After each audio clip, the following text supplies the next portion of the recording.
Yes, Mr. Wood. My lords, my lady, with your leave, can I just take you to two more cases? There's obviously a little bit of trepidation. But the first is a decision on challenge. So that is the decision of the Ontario Superior Court. That's Authorities, Volume 2, Tab 52, page 4233.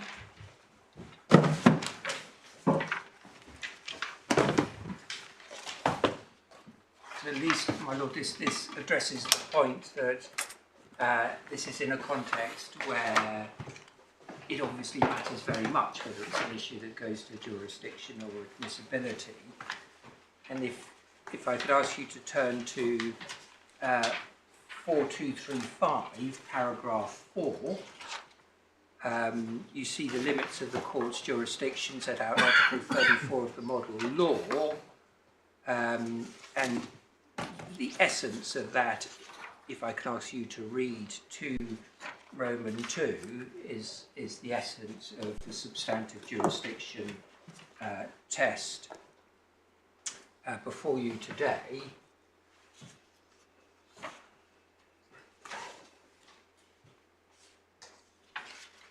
And then if I could ask you to turn to paragraph 48 of 4246.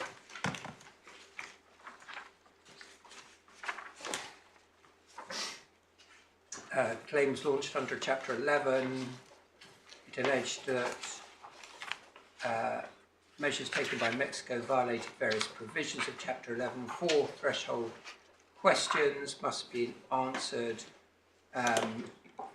in the positive for the tribunal to have jurisdiction over the claim launched under Articles 1116 and 1117.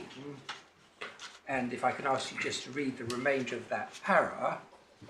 Sorry, which paragraph? This is paragraph 48, page 4246. Yes, got it. Thank you.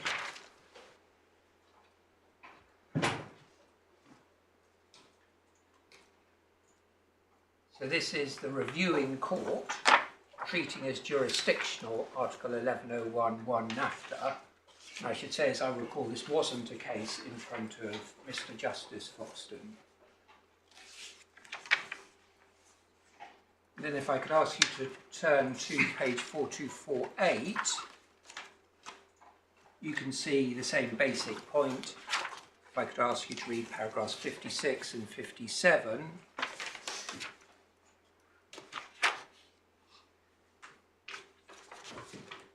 And the court ultimately, because the issue actually just went to an issue of damages, the court rejected the challenge and saw it as a matter going to the merits. Just for your note, you can see that, for example, at 4250, at paragraph 66, how neither Article 1101 nor various other provisions impact on that damages issue, bite on the damage issue. And the point wasn't argued. Sorry, my The point wasn't argued, was it? My lord, I'm putting this to you, as I said, because it is a curial court taking the decision. I don't believe there was extensive argument on that point. Well, it isn't just that it wasn't argued on it, but it wasn't an issue. My lord, it was an issue, yes, because the question was whether this issue of damages was somehow an issue that went to jurisdiction. And the court said, well, these are the matters that go to jurisdiction. 1101, 1116, 1117. Yes.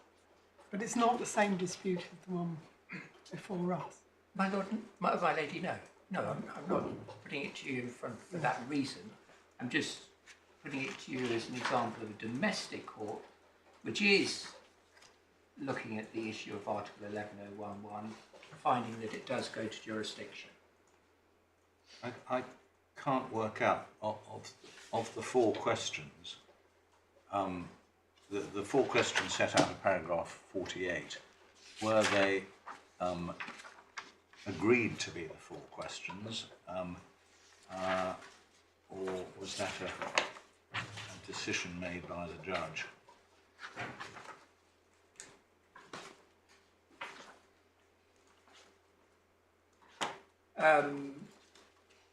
That I can answer right away. You can see the issue at paragraph 40 at 4242.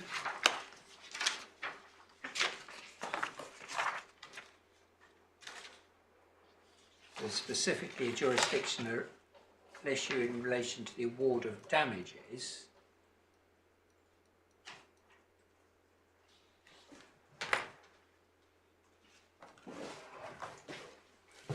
So there was the US submission to the court that Article 1101 was an issue going to jurisdiction. But my lord is correct. I don't believe there was any argument on the issue.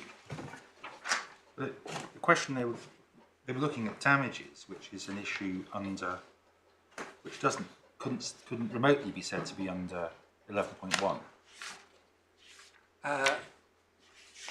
My lord, I'm not contesting that. I'm just the question was the ability to award damages beyond jurisdiction, and the court is assessing its jurisdiction by reference to that. I can't put the matter any higher than that. Trying to work out whether it's not just how high it goes. Does it go anywhere? Because it's not. It's the decision of a court in a different jurisdiction in relation to a different treaty, in which the point we're considering was not only not argued but was not at issue. I'm really struggling to see how that can even remotely touch on our decision. Other than the point that it is a curial court turning its mind to the question of what it considers the jurisdictional limits to be under Article 1101(1) NAFTA, and considering that Article 1101(1) NAFTA does go to jurisdiction, that is all it goes to. Right. Anything more from this case? Nothing more, my lord. There was an appeal, but the appeal didn't deal with that issue. You would say, Right. perhaps unsurprisingly. Could I just also refer you to, very quickly, to an award which is specifically on this treaty, the Korea US FTA, and that's at tab 123.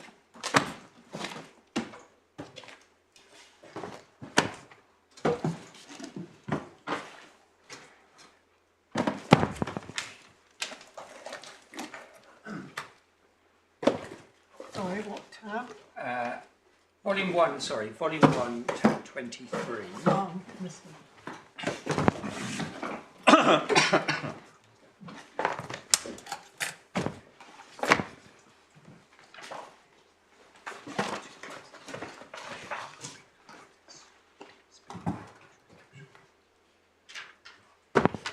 And if I can ask you to turn to 2569, where you see paragraph 2, pursuant to Article 1120.6 and 1120.7 of the Chorus FTA, and that's a new provision in the Chorus FTA that deals with challenges on an expedited basis, either to admissibility or form of strikeout or to jurisdiction. The respondent requested that the tribunal decided on an expedited basis on 4 preliminary objections, thus dismiss the case on lack of jurisdiction, lack of admissibility, and manifest lack of legal merit. And then you can see one of the issues concerned whether or not there was a an investment and a covered investment. You can see that at 2577.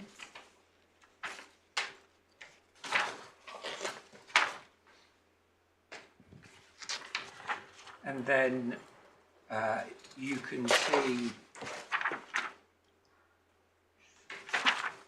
the tribunal's analysis on that starts at 2581.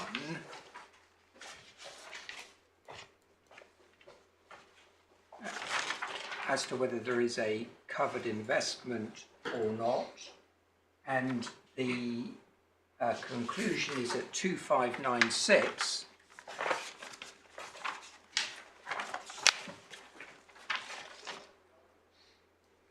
You see at 168, based on the foregoing, the tribunal upholds the respondent's preliminary objection because the claimant was unable to show that she made an investment and a covered investment within the meaning of the chorus FTA. Yes. As a result, the claimant's interest in the property falls outside the scope of the chorus FTA as per Article 11.11, and the tribunal concludes it doesn't have jurisdiction. So that's on this specific treaty. That's why I take it to you. Again, my lord, you'll say there's no evidence of the sorts of argument that were put before Mr Justice Foxton being before the tribunal there. It's not, well, it's not a matter, just a matter of no argument. The investment and cover investment are not matters which are dealt with in 1.11, are they? My lord, yes, the concept of covered investment is specifically dealt with in Article 1.1.1. Yeah.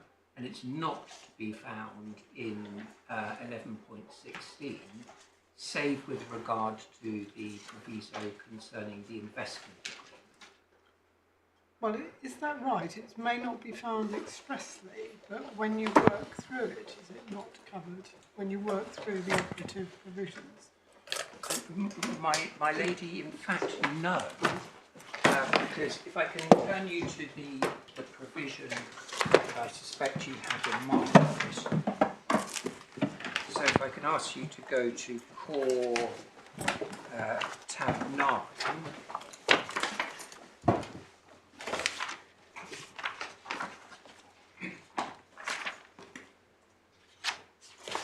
And there you see, just at 264, you see the reference to the covered investment.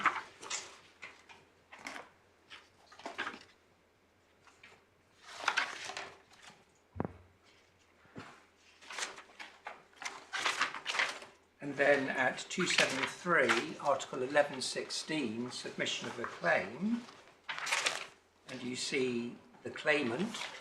Yes. And then you look at the definitions. Maybe I can explain my point. If you go to the individual paragraphs, capitalised A, B and C. Yes. Obligation under Section A, clearly on the judge's interpretation, it indirectly picks up covered investments because on the judge's interpretation 11.1, as you say, covers Section A. And both, if you look at the definitions of investment authorisation and investment agreement, they both relate to covered investments. Those definitions are on pages 286 and 287. My lady, yes. But that is still giving Article 11.1.1 some real force, is it not? Because it's saying that the only way you can bring a claim with respect to the obligation under Section A is if you tick these boxes under Article 11.1. You have to show the existence, a claim of an obligation under Section A. Therefore, you have to show that it is coming back to an obligation with respect to a covered investment. But if it's in 1116, and the definitions which are picked up therein, that doesn't help you with your argument that 11.1 must be dealing with the qualifying the scope of the offer to arbitrate. No, because it must be qualifying something. That's Yes. the point I'm making here. Now, Mr Justice Foxton said it qualifies the meaning of obligations under Section A. So if part of the obligations under Section A is that there be a covered investment, therefore that does require some form of reference back to 11.1.1. So the point I'm simply making is that when it says this chapter applies, it must be having some meaning because it's qualifying, on Mr Justice Foxton's case, the existence of the claim to the obligation for breach of Section A. But if on the alternative hypothesis that the scope of the offer to arbitrate is contained in 11.16 and 11.17, if therein there is a reference which requires interpretation back by looking at Section A, then that's still the jurisdiction as defined in 11.16. It doesn't mean that you read in a requirement that isn't in 11.16. I know you say that you do, but you can't rely upon the reading in of certain provisions of 11.1 as meaning they're all read in. It just doesn't follow. Well, I mean, that would be a very peculiar result, wouldn't it? So you would be accepting that the existence of the investment is jurisdictional for the purposes of 11.16. Yes. I think there's no date to That's because it expressly provides such. But then you're saying that the existence of a covered investment, although one could say by reference to the definition of covered investment, which is an investment made within the territory of the host state, the plain intention is that that must go to jurisdiction. I think that even came out of one of the questions from the bench this morning. You'd be saying, oh, that's not a jurisdictional matter. That simply goes to admissibility. And with respect, I don't see how that could work. I don't understand that, because if it's not a covered investment, how do you get within 11.16? Well, 11.16, I mean, I entirely agree, my lord. You cannot get within 11.16 unless you are an investor of a party or a covered investment. But you get that from 11.16. My lord, no, you don't get covered investment from 11.16. Well, you get it from the definition section. My lord, no, because that's why I was going to take you to the definitions, which are at 285. So, claimant means an investor of a party that is a party to an investment dispute with the other party. So then you look to see what a disputing party means, either the claimant or the respondent. Then you look at the definition of an investor of a party under 287, and you see investor of a party means a party or state enterprise thereof, or a national or an enterprise of a party that attempts to make, is making, or has made an investment in the territory of the other party. Now that is not a covered investment. It's not a reference back to a covered investment. Where is investor of a party, that defined term used? Investor of a party, Yes, my lady, it's in 11.1.1. right.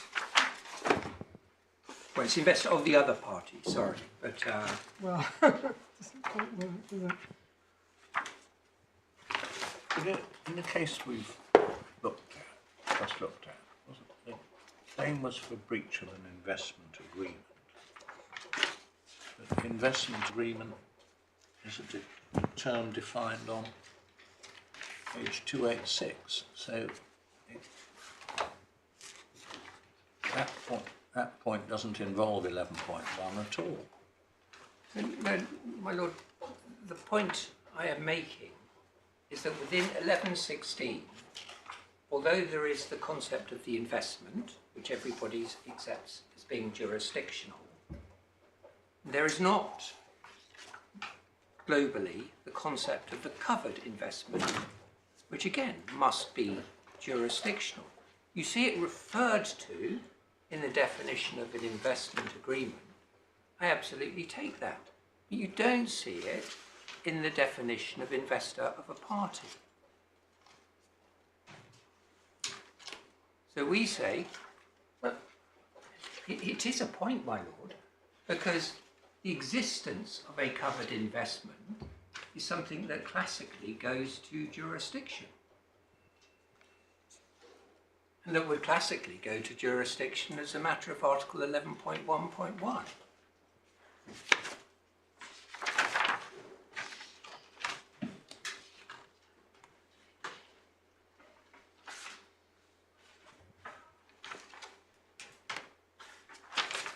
Right. Next point.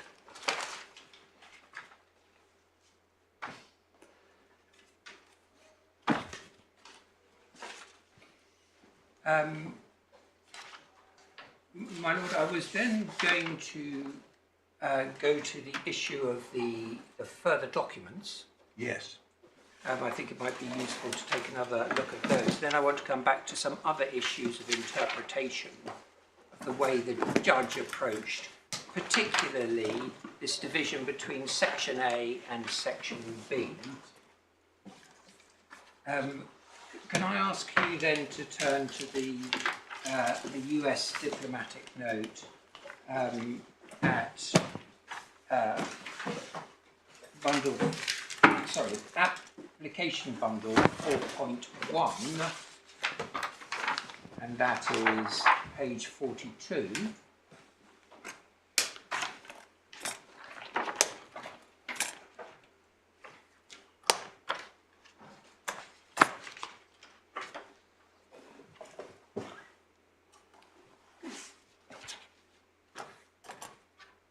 Now, my lord, my lady, application bundle 4.1.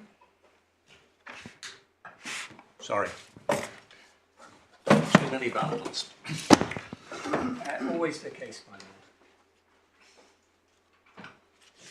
Yes.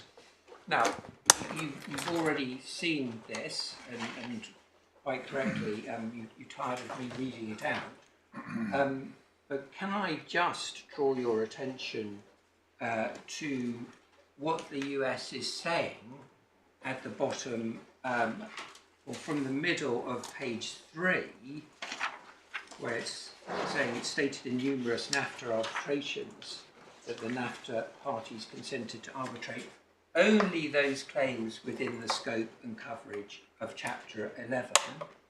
And you can see in that very lengthy footnote how the US has taken time and again, since the year 2000, so this is for 25 years, the position that Article 1101 does indeed go to jurisdiction, does indeed go to the existence. You can see that, for example, in the reference to Canfor halfway down, where it's referring to its statement of defence.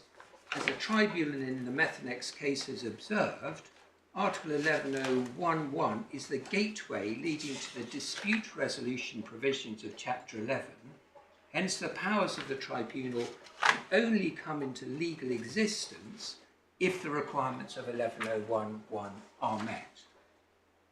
And if I could just ask you to read over the page so that you can see how it is taking the position that although the judge placed considerable weight on 1116(1)(a) and B, that is the sort of the difference that the judge really focused on as the difference between NAFTA and the Chorus FTA, because you have this specific consent with respect to investment agreements and investment authorization, and the judge is saying, sorry, the United States is saying in terms that doesn't make any difference to the correct interpretation.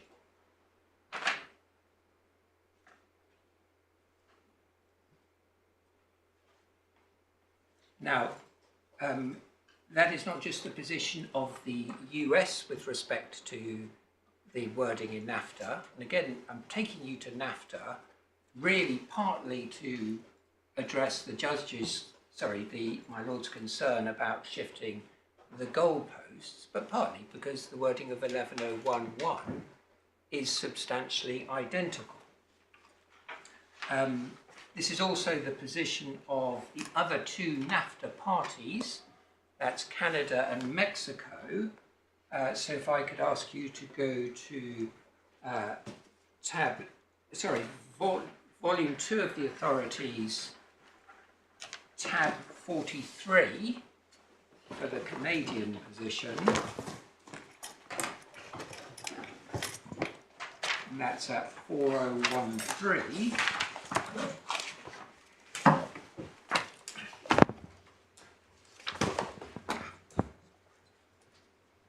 And if I could ask you to read paragraph 49.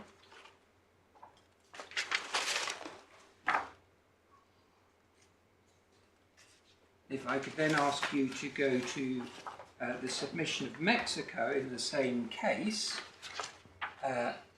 which is at the next tab 44, and then if I can ask you to read paragraph 3.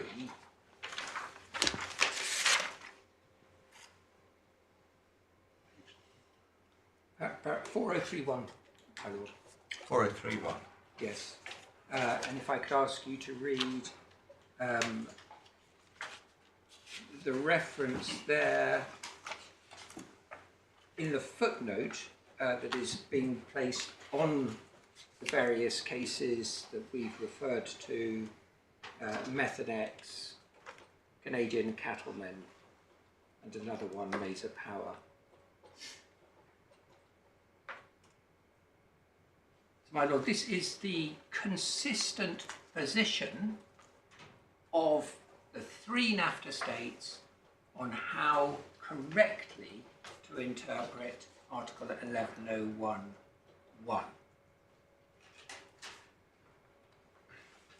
So, as a matter of Article 31.3b, A or B, so far as concerns Article 11011, the three NAFTA states have come to an agreement, or an agreement reflected in practice, which shows their agreement with Article 11011 does indeed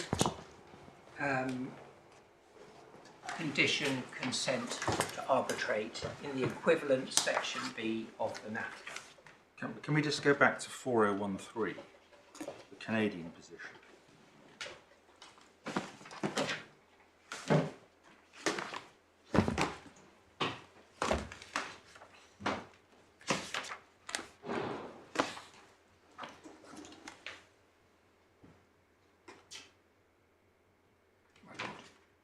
The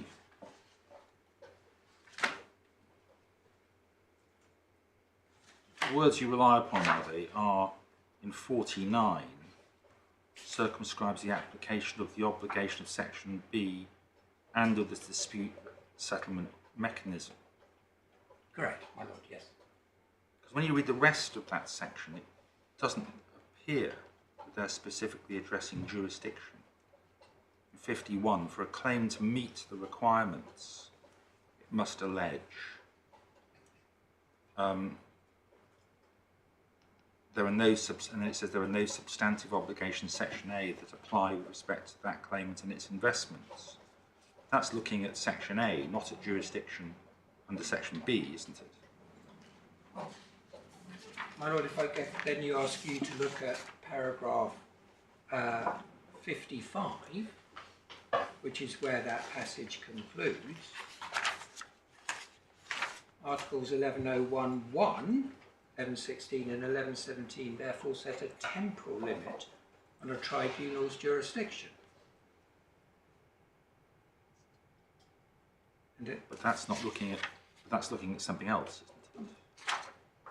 well, my lord, it is saying in terms the Canadian position that 1101.1 goes to jurisdiction.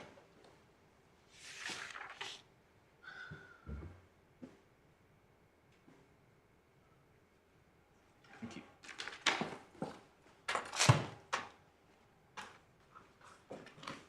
My lord, then on the diplomatic note, and of course it's an exchange of notes, you'll have seen that Korea expressly agreed with the US position.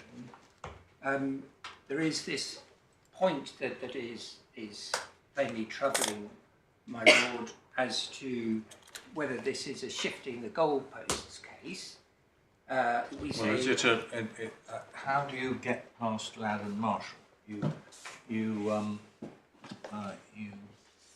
vet one paragraph of your supplementary skeleton to that. Would you like to expand on that? my lord, absolutely yes. So the Ladd and Marshall points, they are going to, did you get this with reasonable diligence? Is it important? And there's a credibility factor as well. Now, you'll have seen in an actual fact, the real weight of the Elliott supplemental scale is not actually on the admissibility point. It's much more on the question of the weight to be accorded to the diplomatic note. So 4 pages are devoted to the sort of admissibility issue. The remainder of it is devoted to the issue of, is this genuinely a subsequent agreement and the like. Well, could it have been obtained with reasonable diligence for use at the trial? Speaking for myself, it's really no good to say, well, look at the date of the document, it came into existence after the date of the trial. That can't possibly be the answer. Of course not, my lord. But there are different points to be borne in mind here. The first is that if I could ask you to look at our skeleton at 31,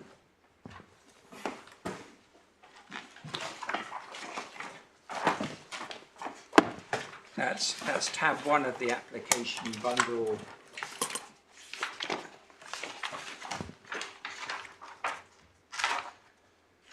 And that, the point there being made in Koronsky is that Ladd and Marshall is not in fact, an absolute strict test. And it's got to be applied by reference to the overriding objective of doing justice. What one sees from those cases is that the court has a broad discretion and there are other factors to be borne in mind.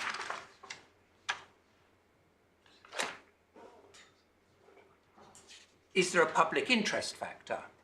And we would say, in this case, there is a public interest factor, that the court should be considering the position of a party to the chorus FTA which is in a privileged position, at least so far as concerns Article 31.3 of the Vienna Convention, because you are mandated to take into account a subsequent agreement of the parties. That's a very different issue to what one tends to see in the Ladd and Marshall type situation, and which, moreover, is a disinterested party. And that was one of the factors that the Court of Appeal of Singapore took into account in the Salem case, which I was just about to take you to.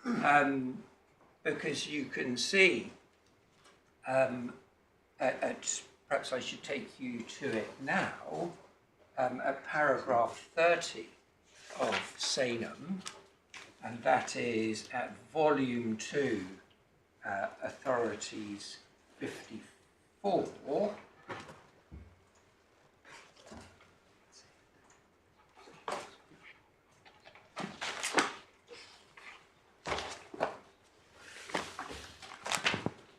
And if I can ask you to turn up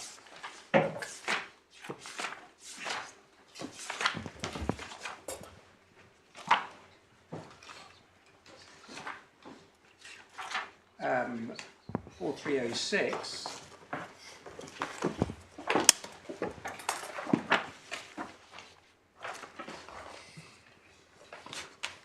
and there the court is making, in essence, the same point as you've just made,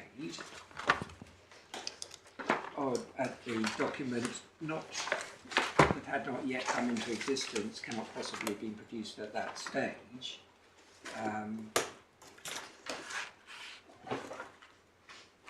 There you see the real question in that particular instance at the bottom of 4306.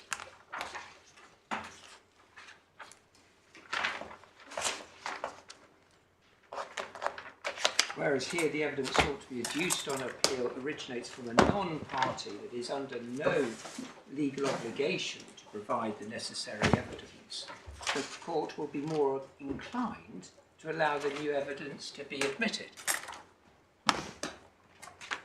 So, partly because the US is a state which has an important function to play so far as concerns 31(3)(c), partly because it is a non-interested party,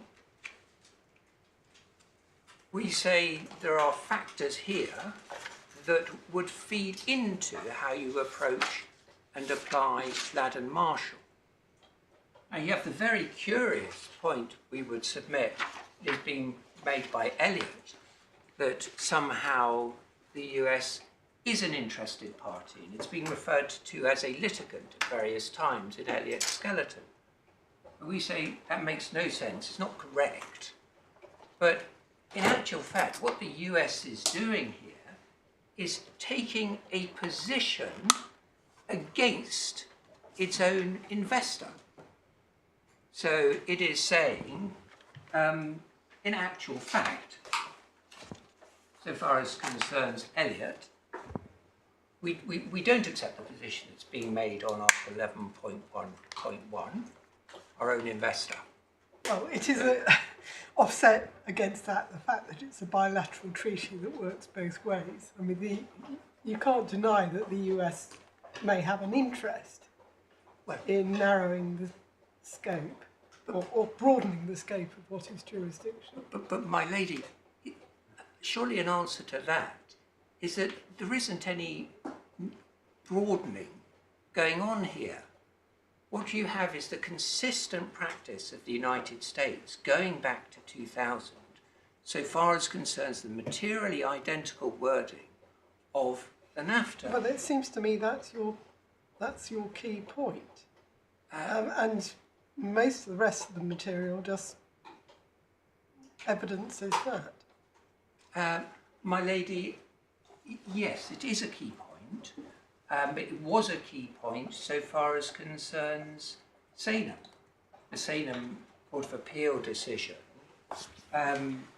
because maybe I can just speed up at this particular stage instead of walking you through Sanum. If I could ask you just to refresh what we say by reference to paragraphs 21 to 27 of the skeleton argument in the application bundle. Yeah. That's pages 11 to 12.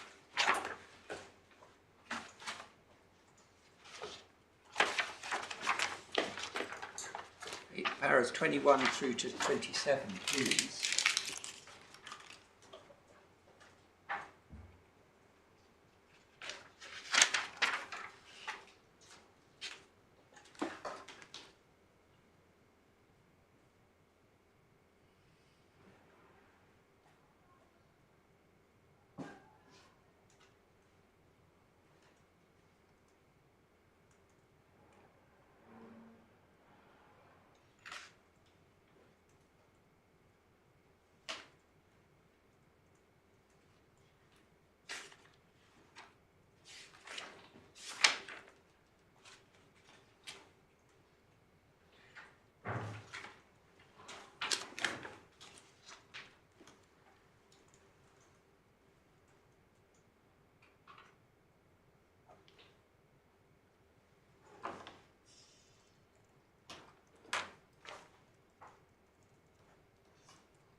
I could ask you then to turn to Salem itself, because I think one can get the key point from paragraph 108, which is at volume 2, tab 54, page 4341.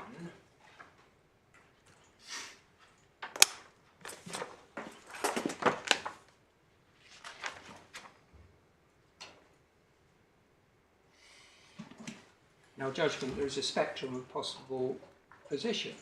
At one end of that spectrum, it seems clear that post-critical date evidence should not be accorded any weight if it is adduced in order to contradict a position which has been established by the pre-critical date evidence. Since a party cannot rely on post-critical date doctrine to improve its position, such evidence would be rendered irrelevant. At the other end of the spectrum, if the post-critical date evidence merely confirms the position which has been established by the pre-critical date evidence, and we say that is very much the case here, such evidence could be relevant and may be considered. The difficulty arises where the pre-critical date evidence is inconclusive.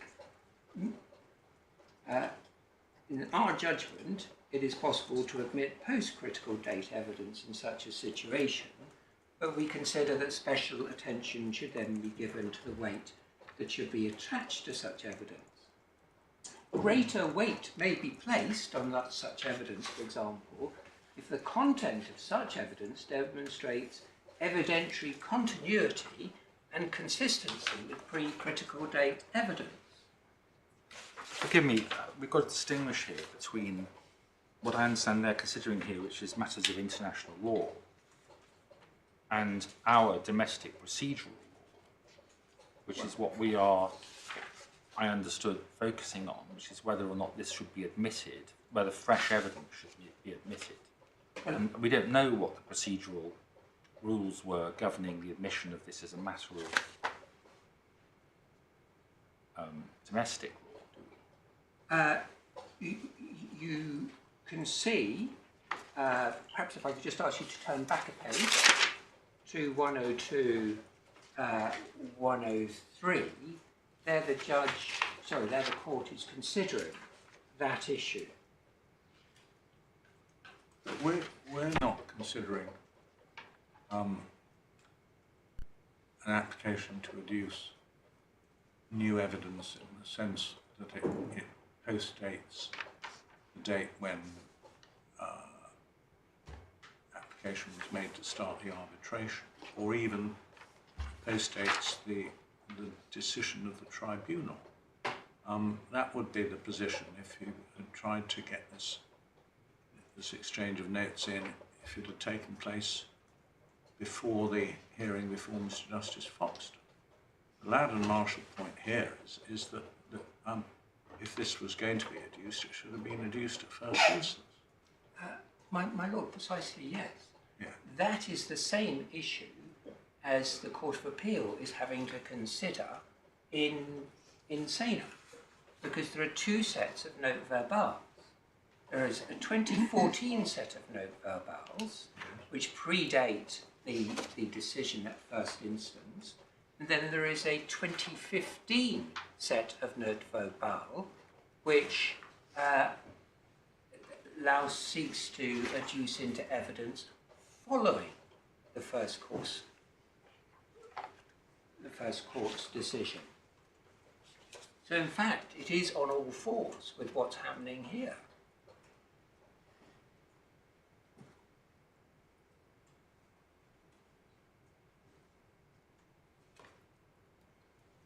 And if I could ask you then to turn back, sorry, I was hoping to be able to avoid going to this in too much detail, but the issue on whether the specific admissibility of the 2015 note verbal, can you see at 4304, the court starts to consider that. Paragraph 26.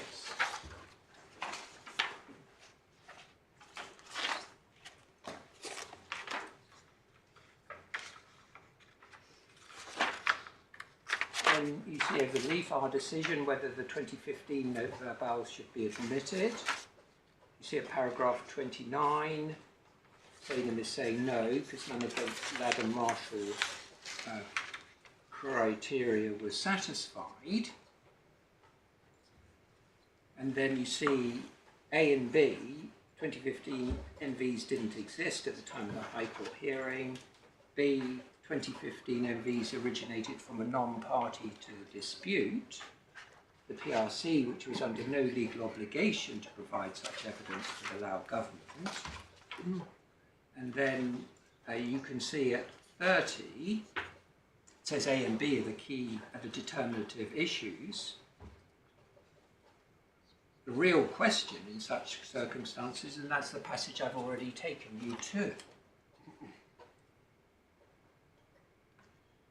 And there you see 31 and through to 33, culminating there, that the first Ladd and Marshall condition is satisfied.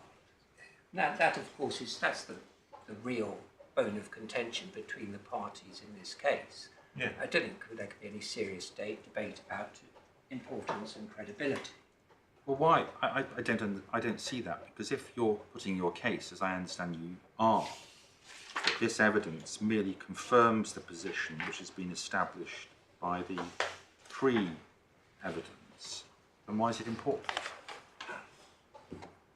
My lord, that's not how I put the relevance of the diplomatic note. I'm addressing that because of the concern that you have shown, just as the Singapore Court of Appeal showed, in relation to the did these come too late into the day picture. These are an authentic means of interpretation of the treaty that is before you, these diplomatic notes, as a matter of international law that you are mandated to take into account as a matter of international law. That's not the Article 32 point. This is the Article 31.3 point. So are you saying the notes elevate what you've shown by way of US prior practice to a 31.3? My lady, I wouldn't put it quite like that. I would say this is unquestionably, the notes are unquestionably a subsequent agreement as to the interpretation of Article 1101. You can see that from the face of the US note. That's what it is. Elliott makes some points on that, but they're deeply not compelling. So that is what they are. Now the question... I have a difficulty about this, though, conceptual difficulty, is I quite accept that if they had been in existence at the date that Mr Justice Foxton carried out his interpretation, then they would have been relevant under 31.3. But they weren't. And that is the date upon which he carried out that interpretation. We now are considering whether he got that right or wrong. So that seems to me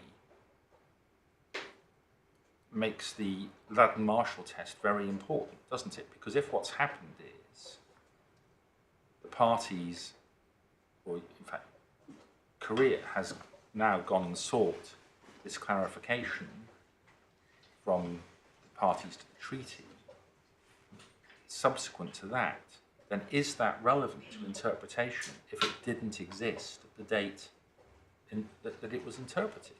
Absolutely, my lord. This court is fulfilling precisely the same function as Mr Justice Foxton was. This is a de novo review of the jurisdictional issue. Why is it a de novo review? The question is, was Mr Justice Foxton wrong?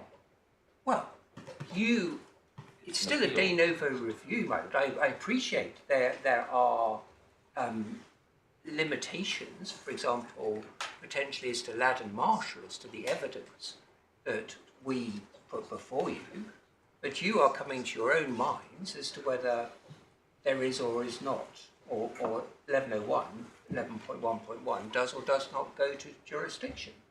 The fact that this is the appeal doesn't change the nature of the treaty inquiry that is being made. Well, are you saying that that Ladd and Marshall simply has no application? That because of 31.3 of the Vienna Convention, that you can, as of right, adduce this kind of thing on appeal? My Lord, I'm not making the point in those stark terms at all, because the question under Vienna, under Article 31, comes back to a question of good faith interpretation, and, so far as concerns this specific provision, whether there is a subsequent agreement on interpretations. Now, if there were any sense before you that this is not the treaty parties acting in good faith, if in actual fact you could see what's really happening here is the sort of shifting the goalpost situation, then you could, as a matter of good faith interpretation, accord very, very little weight to this subsequent agreement. But as I'm trying to submit to you, this is not a shifting the goalpost situation. This is just the US coming in and saying, this is how we've always understood this wording, consistent with the established NAFTA position. And don't forget, it is the NAFTA that feeds into, in fact, a 2004 model BIT, and then that feeds into this FTA, all the US FTAs. They're all based on that NAFTA wording. If the court came to the view that on a proper interpretation, this isn't really a subsequent agreement on interpretation, but this is a form of disguised amendment, then you would think, well, hang on a sec, how does Article 31.3a apply in that situation? Because I don't really believe this is an agreement on interpretation. But again, we say we are absolutely not in that field. Good faith, we would say, is the right principle, as opposed to necessarily a critical date principle. But if you are looking at a critical date type principle, then we say that certainly feeds into the admissibility angle, and also the question of the weight that you should accord to the diplomatic notes.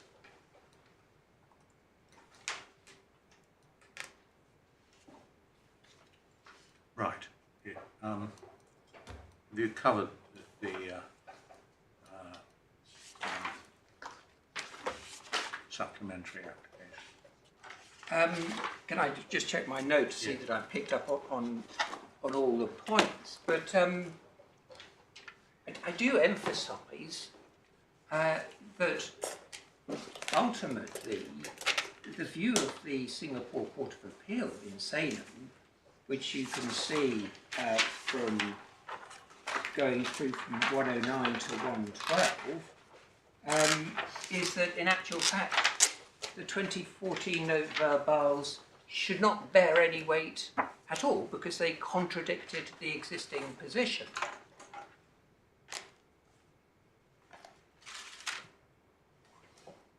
But that's not our case, we say.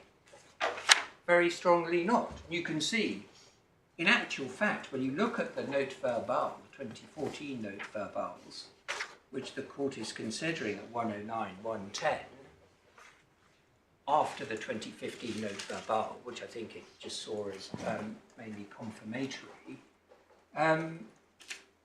you can see that these aren't based on a proper interpretation of the treaty. They're based on China's one country, two systems policy.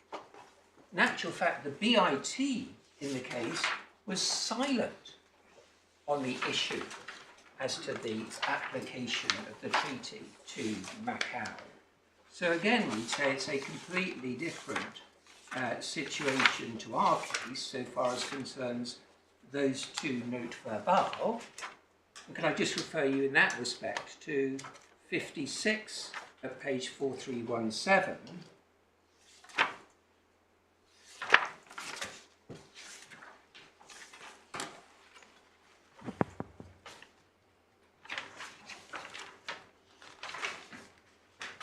So the BIT was silent, and we would say absolutely in our case the FTA is not silent, and what the US is doing, and that's clear from the face of the note, and Korea responding to the note, is truly interpreting the treaty. We say, of course, in accordance with their the ordinary meaning of the words in context. And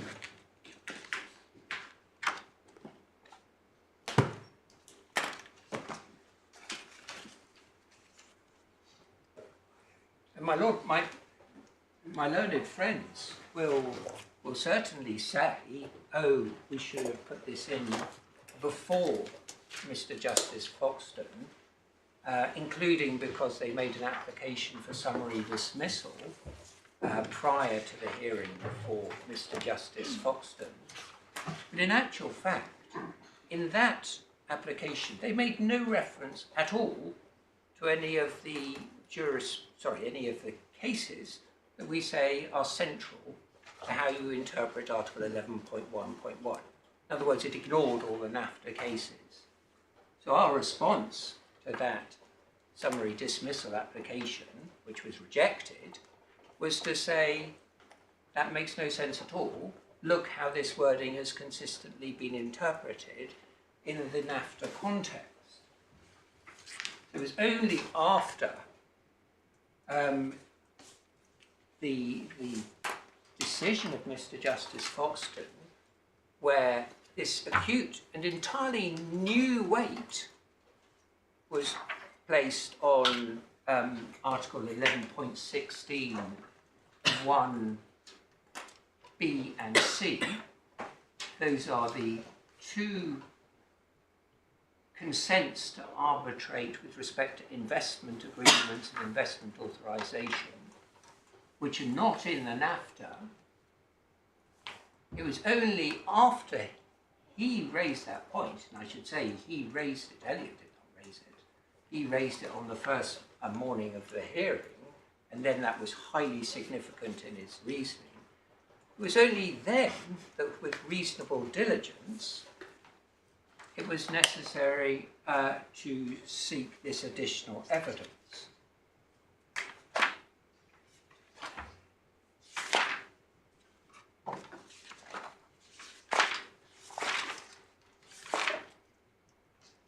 Well, there are a few other very short points I would like to make on Ladd and Marshall. The first is we would say that this isn't a sort of typical Ladd and Marshall case where an element of fact is critical to the outcome of a case before a jury or whatever it might be. My learned friends have referred to the El-Fayed case, which is a libel case before a jury. All we're doing is putting into the matrix of interpretation something which in any event the court is going to have to be looking at all the sort of individual factors under Articles 31 and 32. So we're just putting a further element into the interpretative exercise. We also make the point that comity is engaged here in a way that is very unusual, because you have the views not only of the two treaty states, but obviously two friendly states who have given their view as to the meaning of their treaty. obviously we make the point that the diplomatic notes is a very limited set of documents, so this is not creating any unfairness or prejudice to Elliott. And also there's a point between this court as the seat for set-aside and also enforcement court. So if this matter were to come up again in front of an enforcement court, then there would be the sort of the Ladden-Marshall issue would arise very differently, because it would be coming up in front of a first instance judge for the very first time, and the parties, the treaty parties, would be able to say, well, here is our interpretation of Article 11.1.1. Whereas it would be rather odd if this court were to be depriving itself of what is regarded as a very important factor in the correct treaty interpretation as a matter of the Vienna Convention on the law of treaties. If you would argue on an enforcement that Section 9 doesn't apply, if that's what you're anticipating, the State Immunity Act, on the basis that there is no valid arbitration agreement, then you might have issue estoppel problems. My lord, you might. We know what the position is as a matter of English law, and one's seen that very recently. But what the situation might be in a different jurisdiction, one simply doesn't know. Well, I'm not sure we can really take that into account, can we? My lord, absolutely not. I'm just flagging, you know, that particular issue and potential inconsistency. My lord, I do know that time is running on, but please can I take you to some of the international law materials to just explain why subsequent, or the degree that subsequent agreements are important under Article 31.3. And I'd like to do that by reference to draft conclusions of the International Law Commission. They're very recent, it's 2018. Both parties have relied on them in their skeleton, and they have very distinguished provenance in terms of coming from the International Law Commission, and also the author of the special reports from which the Commission was working is a highly regarded German jurist, Georg Nolte, Yes, well, judge at the ICJ. Mr Wordsworth, we'll take a 5-minute break now. That will leave an hour and 10 minutes, roughly, to the conclusion of your argument. What ground do we still have to cover during that time? Well, I'd like to take you very quickly, and perhaps I would just ask you to read the relevant passages from this ILC report, to take it quickly. Then I'd like to take you back to some points on interpretation, where we say the judge was getting matters wrong. Then I would like to say something about Article 32 of the Vienna Convention, and try to take that reasonably quickly. And then, very quickly indeed, I suspect, I'd like to deal with, or say something at least about the judge's principles that he was applying at paragraph 37 of the judgment. Right, well, of course, it's a matter for you, and you're very experienced, but we certainly will be assisted by your scrutiny of the judge's judgment and telling us where he went wrong, and don't leave that till the last 5 minutes. Right, 5 minutes now. Well, guys.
bottle of water, Sam?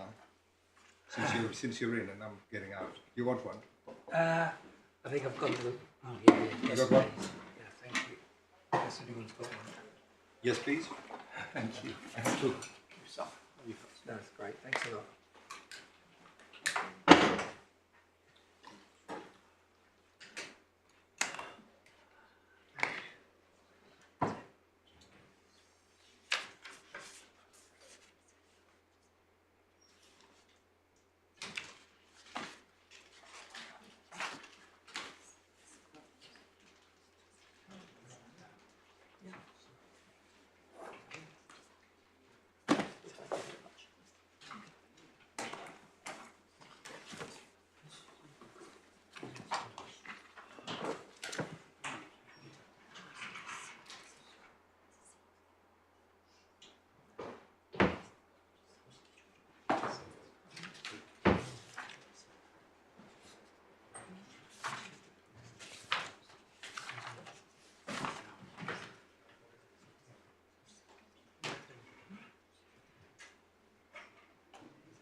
Right.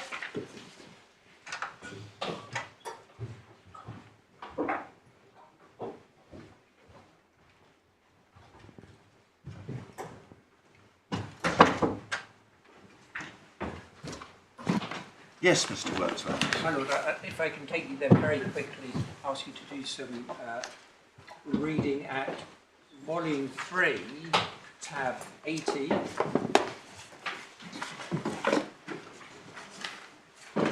And these are the draft conclusions. If I could just ask you to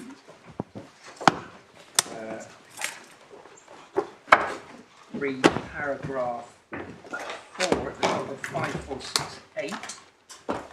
Volume 3 of the authorities at 80.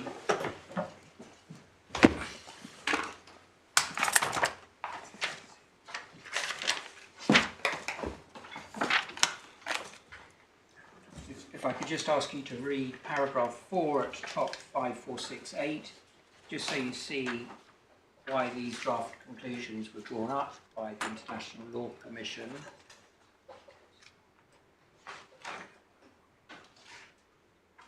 If I could then ask you to turn to page 5474 and ask you to read conclusion 3 on subsequent agreements and subsequent practice as authentic means of interpretation.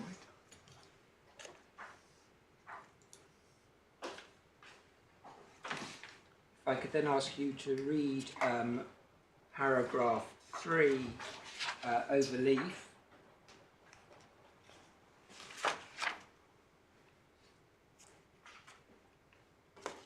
And also paragraph 4.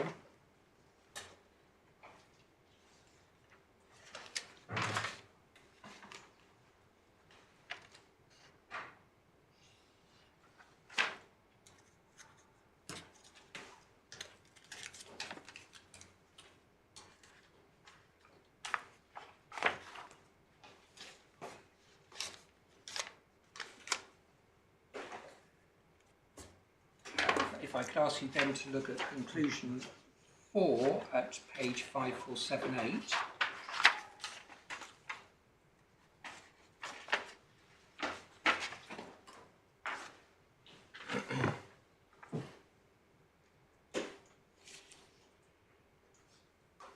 Definition of a subsequent agreement, definition of subsequent practice. And if I could just ask you also to read conclusion 4.3, which deals with the point I was making earlier about Article 32.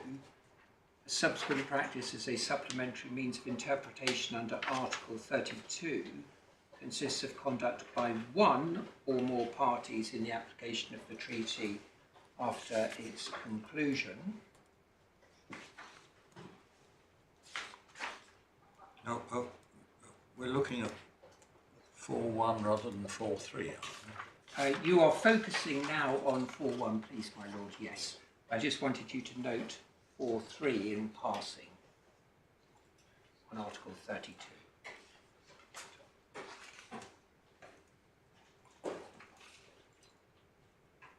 Yes. If I could then ask you to read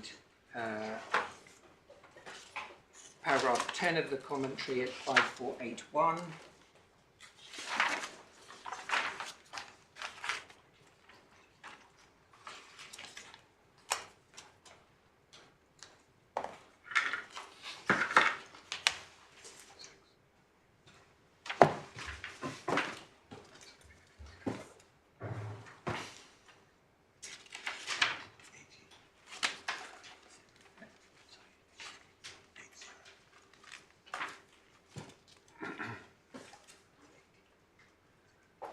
Then could I ask you to read paragraph 18 on 5483.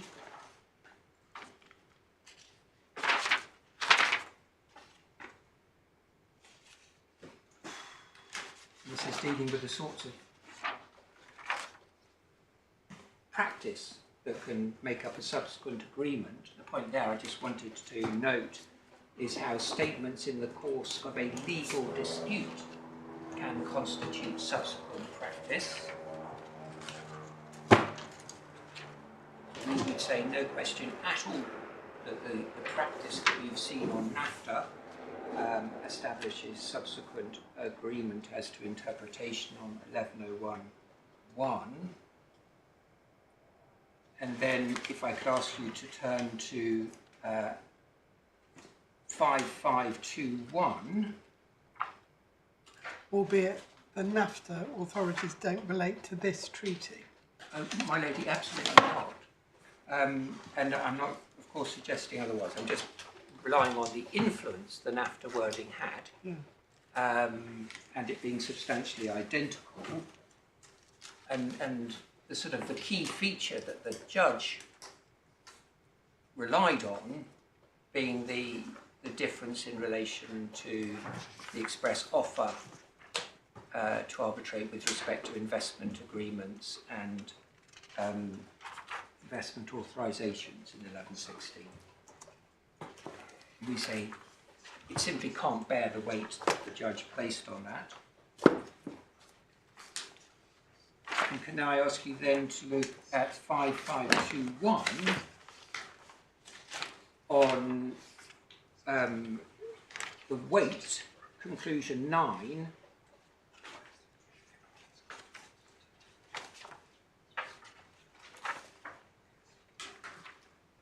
and we say there, so far as concerns clarity and specificity, well, the diplomatic notes could not be more clear and they could not be more specific as to 11.1.1 of this treaty. But its weight must surely also be dependent upon the extent to which the primary mode of interpretation is clear, namely the ordinary meaning. Because if the subsequent agreement flatly contradicts the ordinary meaning, then it seems to me it's difficult to give it any weight, isn't it? Yes, my lord, absolutely. So this is why I was making the point, which is very helpfully set out in JTI Polska, that you're looking at a combined operation. So you're not just stopping with 31.1, but equally, if your view is that the subsequent agreement is completely inconsistent with ordinary meaning, then that would be a factor against the weight you'd accord to it.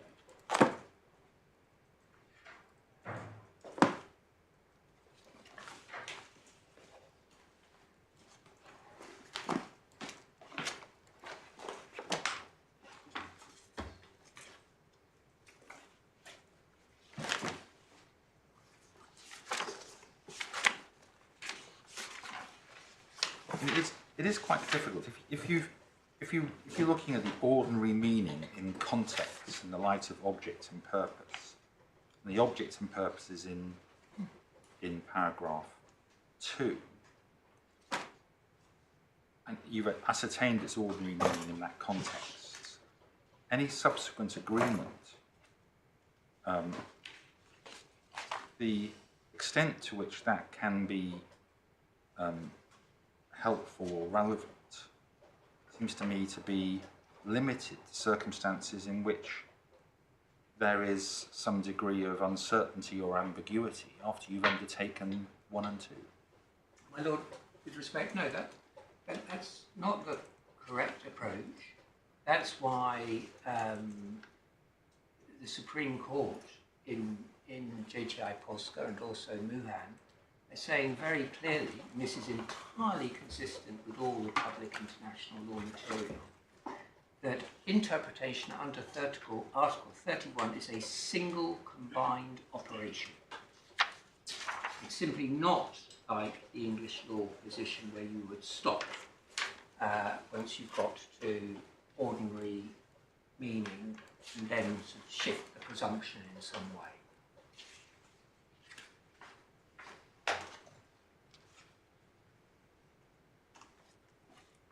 My Lord, my Lady, can I then turn to the judgment, which Yes. the position, of course, is I need to focus further on this. Can I, first of all, just pick up from the judgment at paragraph 40, and that's Core 685.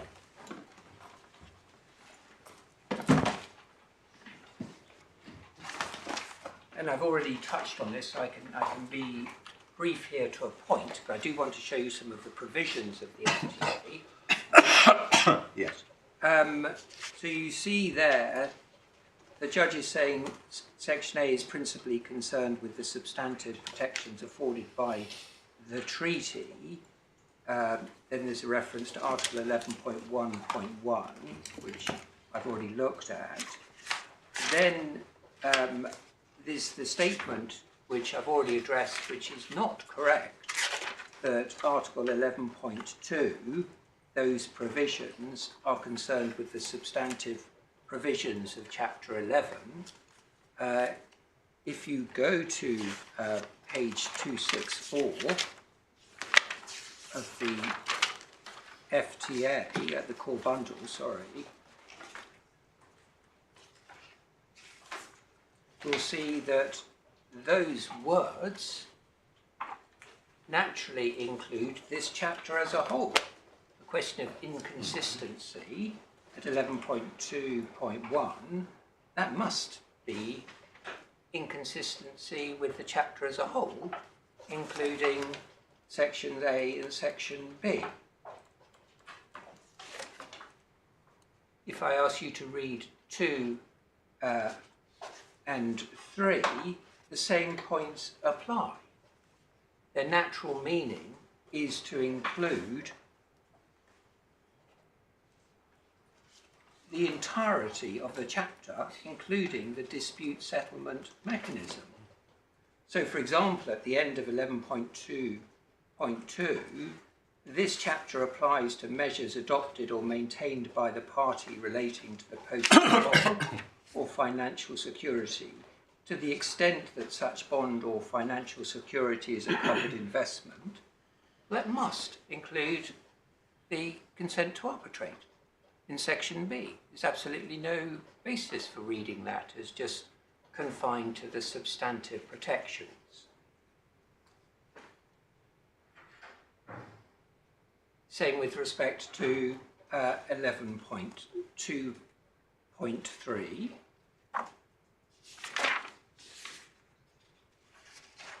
Then if I could show you 2 other provisions within Section A that clearly go to jurisdiction, not to the substantive obligations. So, page 270 of the core bundle, can you see at the bottom, denial of benefits? You see, a party may deny the benefits of this chapter to an investor of the other party in certain situations. One is no diplomatic relations, the other is certain measures, and then there's a further sub in 2, a further ground for denial of benefits. That denial of benefits applies to the entirety of the chapter. It's not just talking about substantive protections. We made that point in our skeleton by reference to the Pact Rim case and various other cases which are on identical language, and the Elliott has had no comeback on those at all. So the established position on denial of benefits provisions is that you can deny the benefit of the consent to arbitrate just as you can deny the benefit under the of the substantive obligations. If I could ask you then to look at 1114.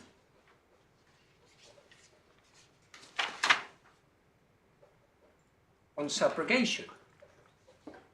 And you can see, again, this is a provision within section A that clearly goes to the existence of jurisdiction. Of course, because one of the key rights of the subrogated party, the Career Export Insurance Corporation or the US equivalent, is plainly going to be able to claim in respect of the loss. So 1114 must also be a provision that goes to jurisdiction.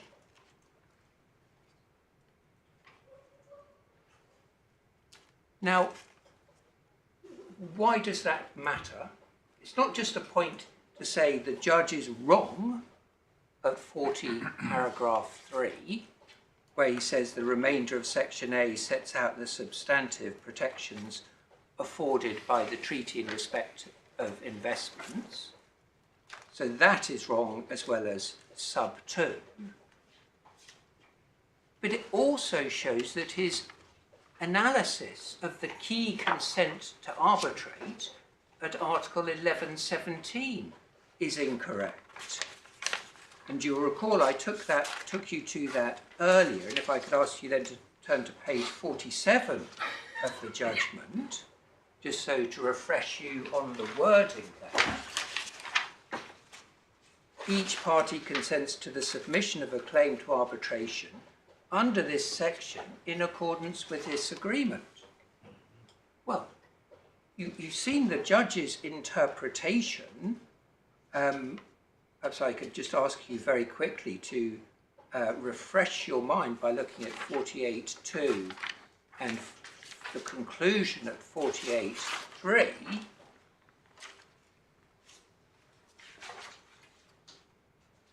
But you will see there, he interprets in accordance with this agreement as meaning in accordance with the procedural provisions of Article 16.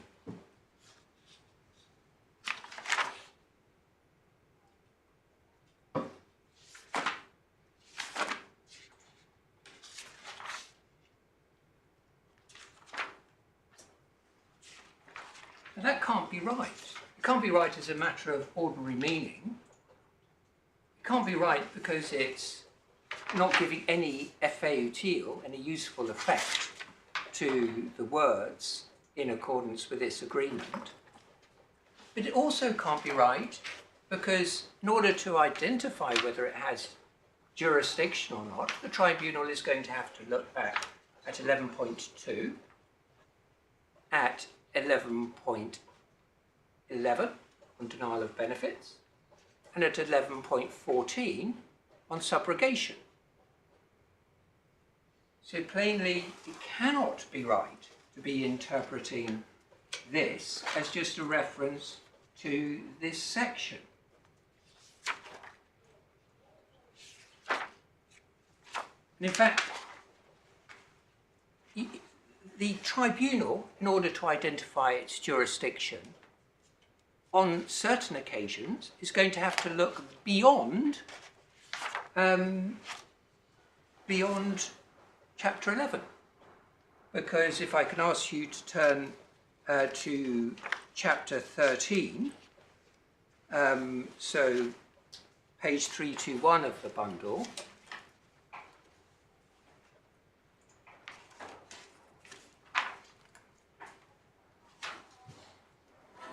if I can ask you to look at Article 13.1.2, and in particular,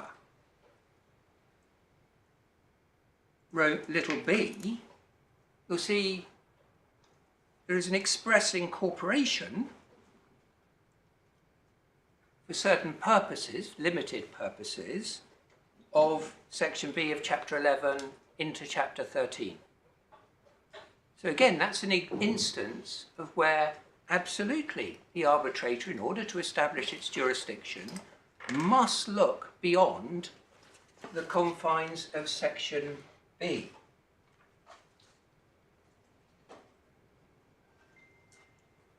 My Lord, my Lady, there's another example by reference to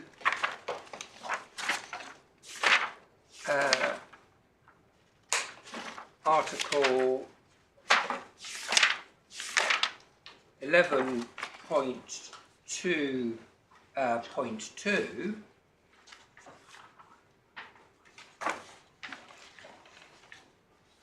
as I've said, because again, you're going to have to be looking at 11.2.2 for jurisdictional purposes. So we do not understand.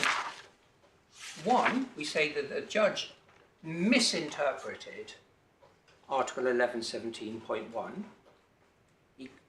That was an error, and it was a serious error because the arbitral tribunal has to look outside Section B in order to identify its jurisdiction.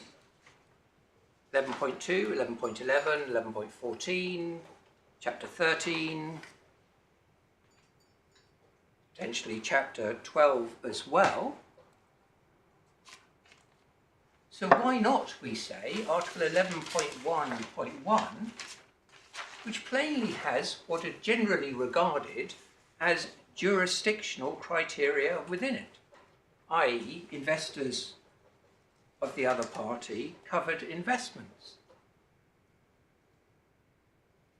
So we with respect do say that is a serious error.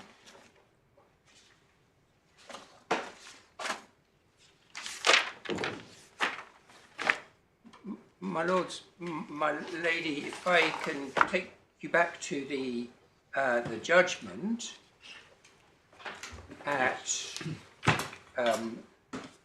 para 41, that's core 86, tab 6, 86. So I've already really outlined our case on the errors here. But you can see again the fundamental error in the second sentence of 41 in the chapeau, given its appearance in a section which is otherwise concerned with substantive protections.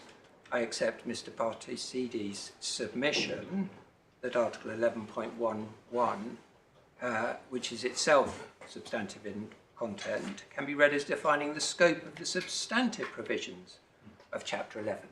So he does understand it as defining some scope, but just of substantive provisions. That is wrong, because even on his own argument, Section A contains jurisdictional limitations. He is wrong at he erred, at the end of Roman 2, again, referring to the apparently clear divide between substantive provisions, Section A, and procedural provisions, section B, I've already dealt with the points that he makes at 4 with respect to 4, 5 and 6 with respect to the different chapters and the fact that they may play different roles. We say that is of no import because this chapter, even on the judge's reasoning, restricts scope. There is a reference there at 41.3 to again, this is saying scope and coverage was just to differentiate. That analysis is supported by a commentary on US international investment agreements by Kenneth van der Velde. At 4.10, Professor van der Velde noted that the new US model BIT, introduced in 2004, adopted the concept of a scope and coverage clause from the North American Free Trade Agreement, replacing the words "this chapter" with "this treaty." But,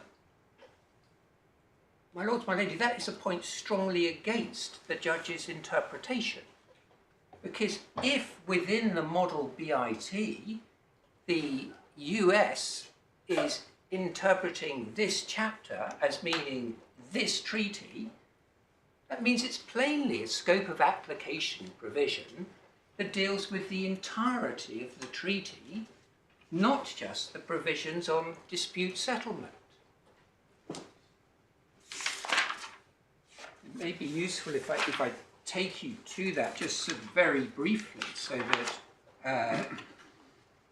no, I actually don't think time is going to allow. But the basic point comes from the point he is making in the text. It is a reference to the scope and application of the treaty, not of this section. Then, as I say, I've already picked up on the points at 4, 5 and 6. Then 11.15, he's talking about the investment dispute at paragraph 43. He says that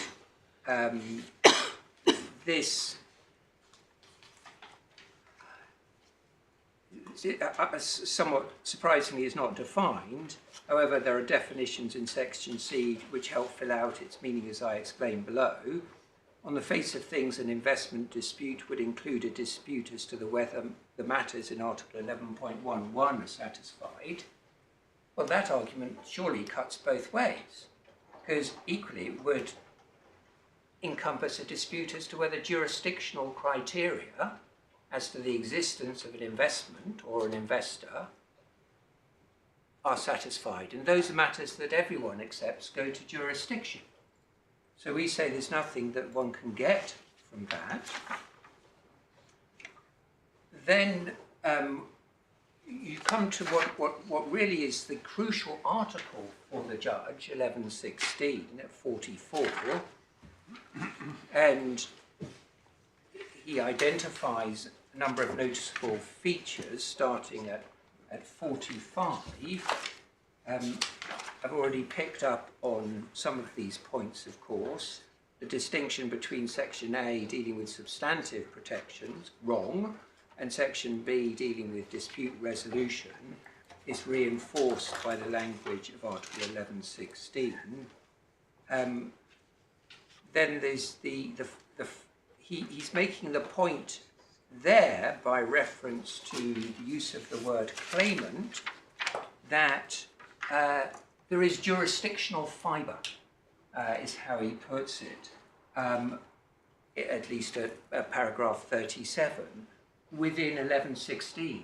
That is not a relevant question as a matter of the Vienna Convention.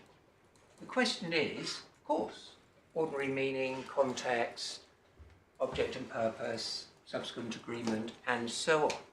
The fact that you come to one provision that you could read, if you saw fit, as containing jurisdictional fibre, tells you nothing at all as to whether other provisions of the treaty also have jurisdictional fibre.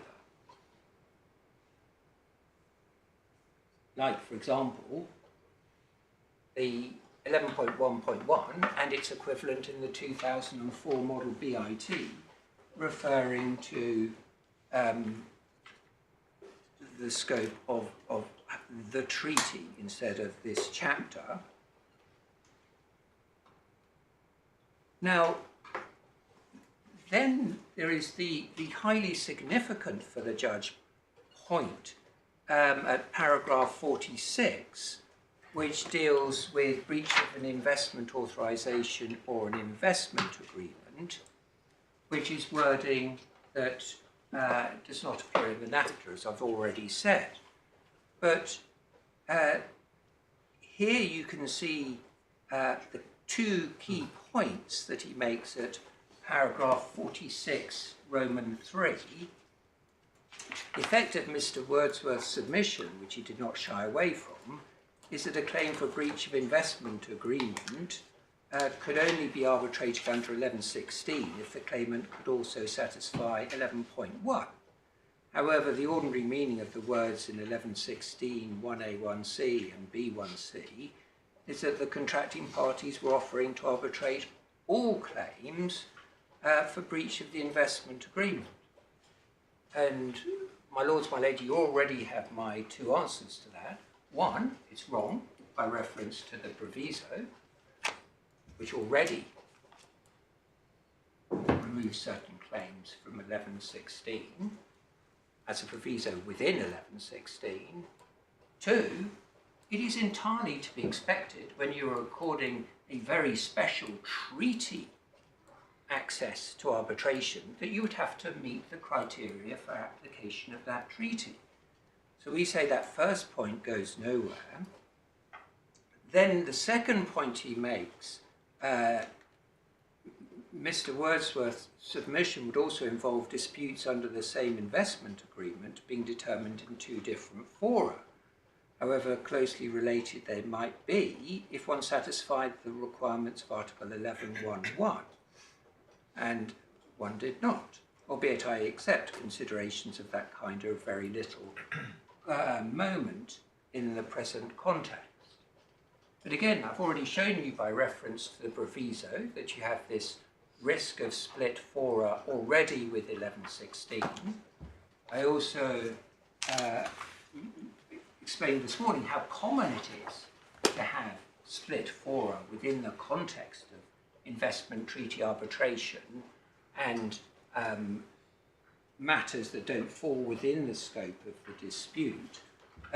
So the judge was absolutely correct, we say, to accord very little moment to that, but we say actually he should have accorded no weight on that at all.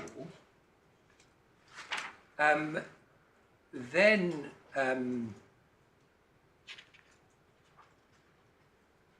five, that's really the issue of overlap again, split fora. But then articles, paragraph 46.6, can I ask you to read that? Because there the judge is making a point by reference to the governing law provision.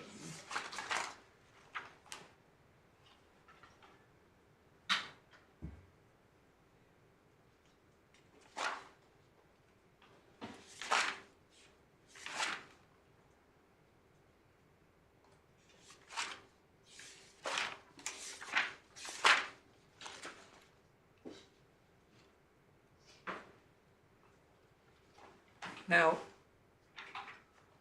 if I can ask you then to turn to the governing law provision, which is Article 1122 on page 280 of the core bundle.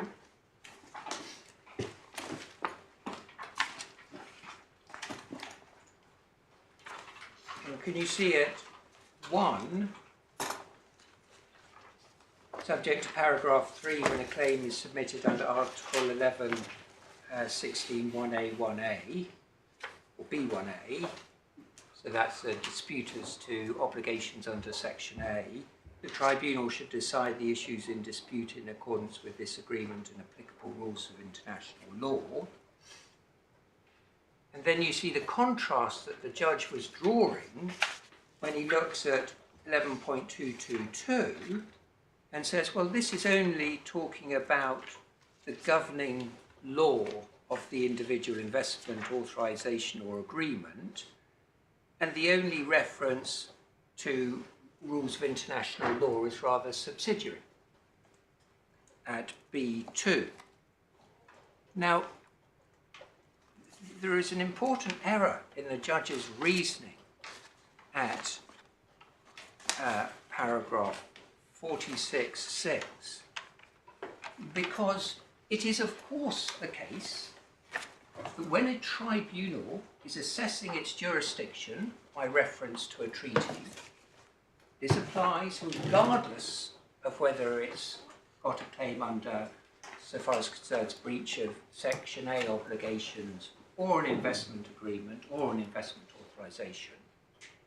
It identifies the existence of its jurisdiction by reference to international law, and that is the source of jurisdiction, so far as concerns the interpretation and application of Article 11.16.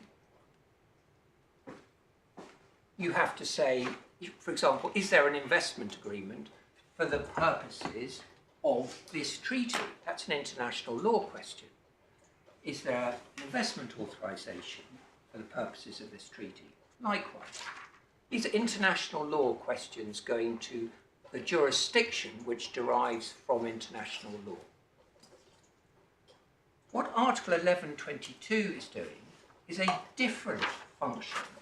It is dealing with the law that governs the substance of the dispute between the disputing parties. So the merits of the dispute. As to the merits of the dispute, of course, so far as concerns breach of obligation under Section A, you will be looking at international law, the FTA and international law.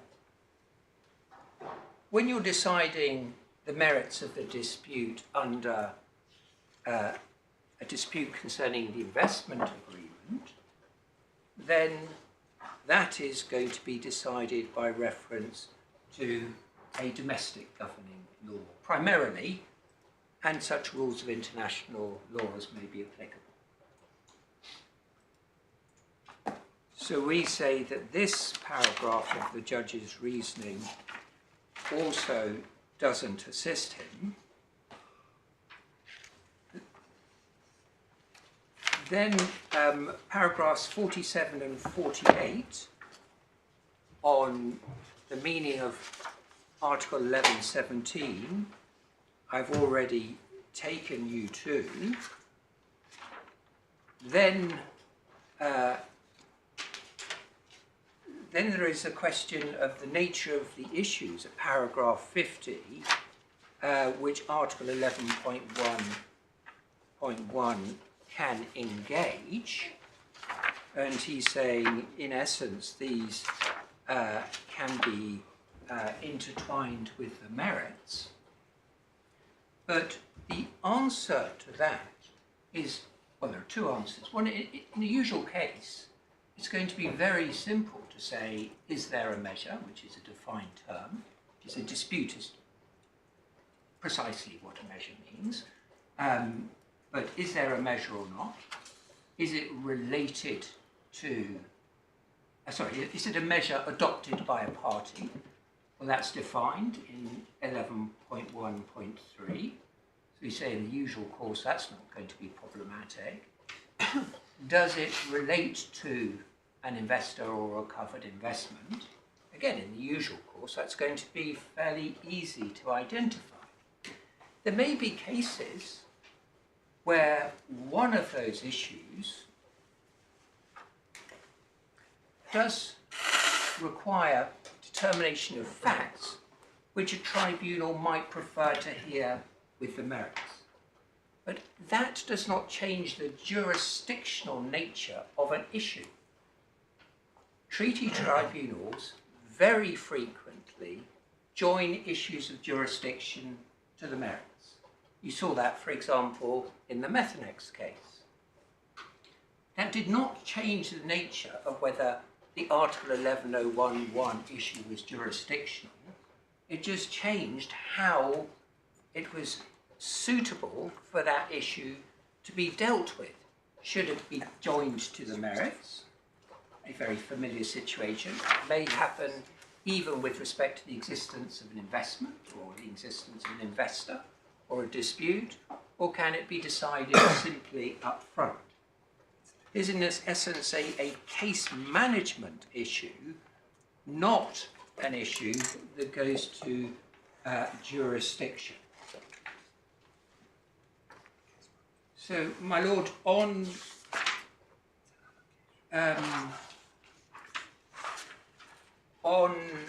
the decisions of ITA tribunals, my Lord, my Lady, you already have our submissions.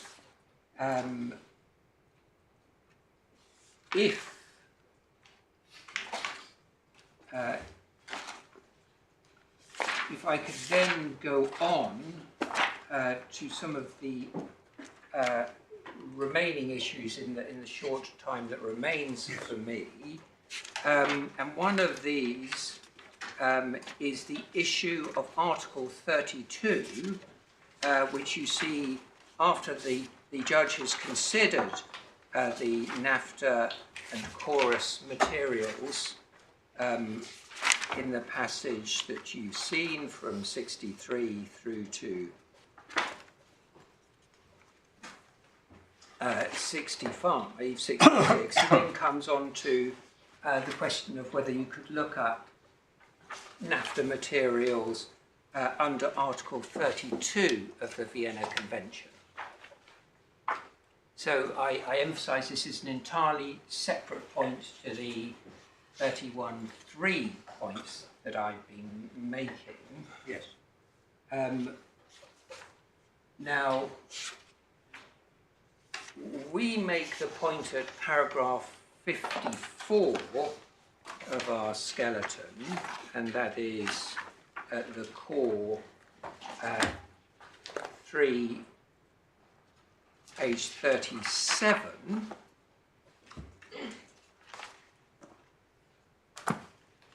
And you see there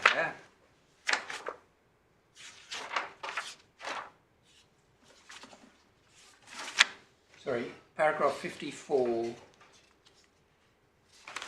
337. These materials are relevant not only because of their persuasive value, they are themselves relevant to the interpretation of the FTA.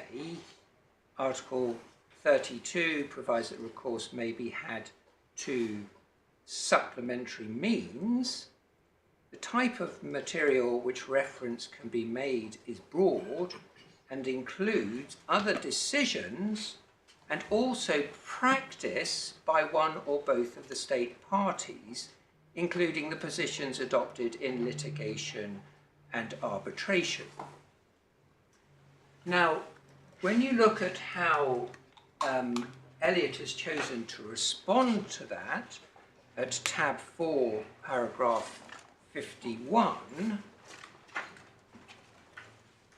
sorry, at tab, sorry, it's tab 4, page 51, yes. Yes. And paragraph 25, point of dispute remains between the parties as to what constitutes supplementary means. The respondent submits that the awards of other international tribunals are not within the categories of materials that are considered aid or interpretation under Article 31.32. Now, that's not the point with respect that we were making. We were making a broader point by reference not just to awards, but by reference to the statements that you have seen for the United States, for example, as to the meaning of Article 1101.1.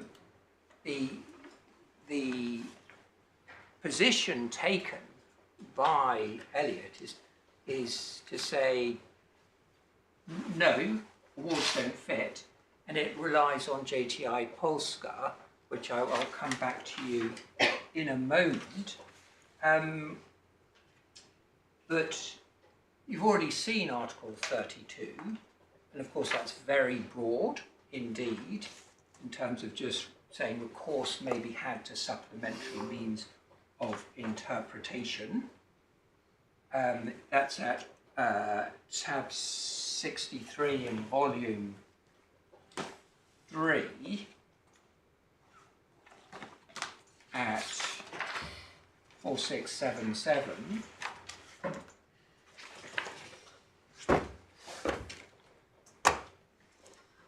So it goes much further than the preparatory work of the treaty, which is what the Supreme Court was looking at in JTI Polska. It was just looking at travaux. So supplementary means is a very broad term indeed.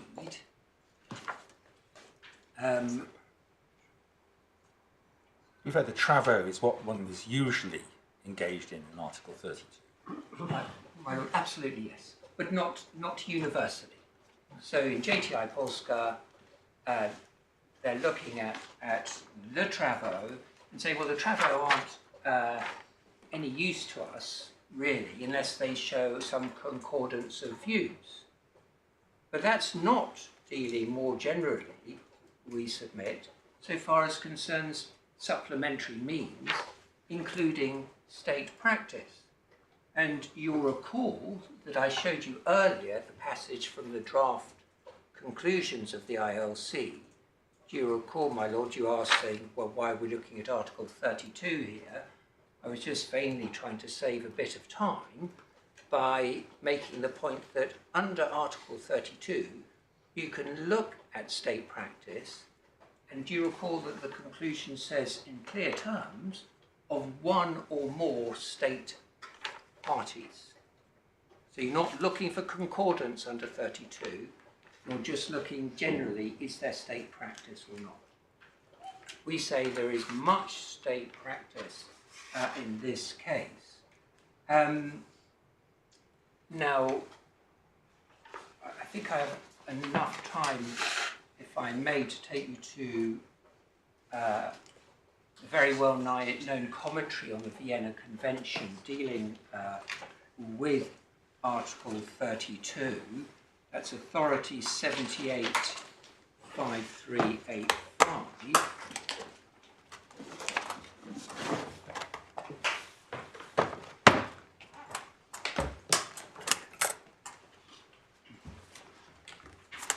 And if I can ask you to turn to 5391.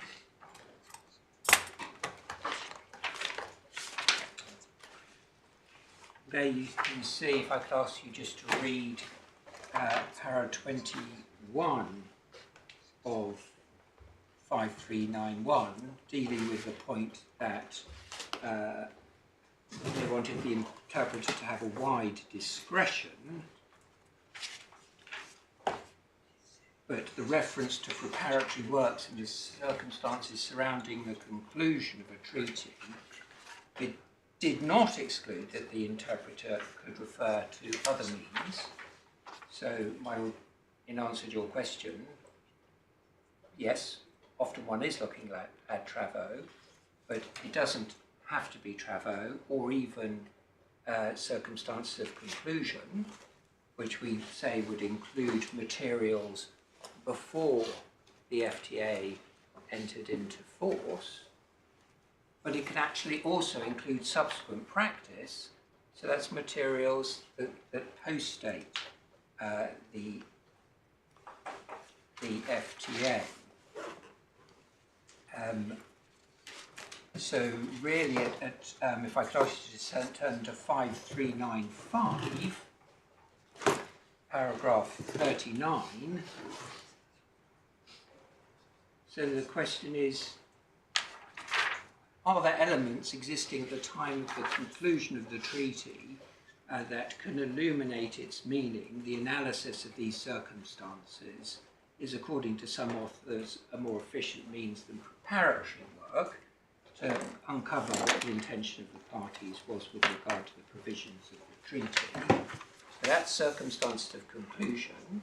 In respect of that, we rely on the established position on Article 11011 NAFTA prior to conclusion of this FTA, the US established position on Article 11011, and the fact that then that feeds into the US model BIT in 2004, and the wording fits into the current FTA. If I can ask you to read paras 42 and 43 very quickly.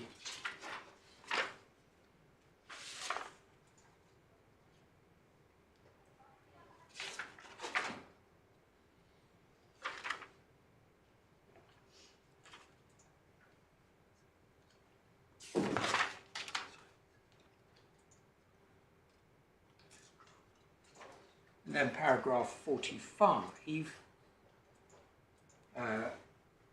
you can see the reference. In some cases, the ICJ has considered other treaties concluded before or around the same time as the treaty to be interpreted. However, the court has not expressly stated that these treaties are supplementary means. We do say that is very important so far as concerns what the international court is doing in circumstances where, of course, we're inviting you to look at the NAFTA practice and indeed the US model BIT.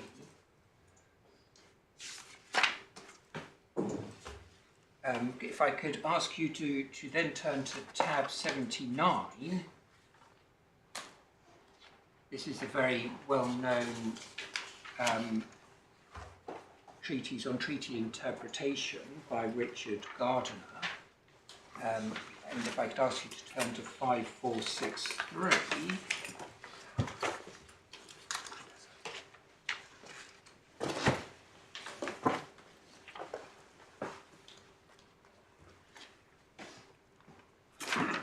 And then ask you to read under 4.5.2.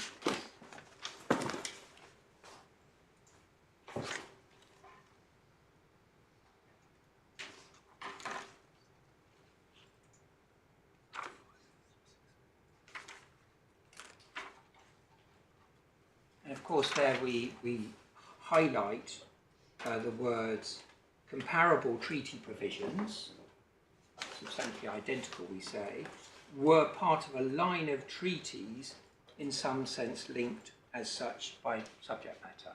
Well, absolutely, so far as concerns the NAFTA US model BIT and this FTA.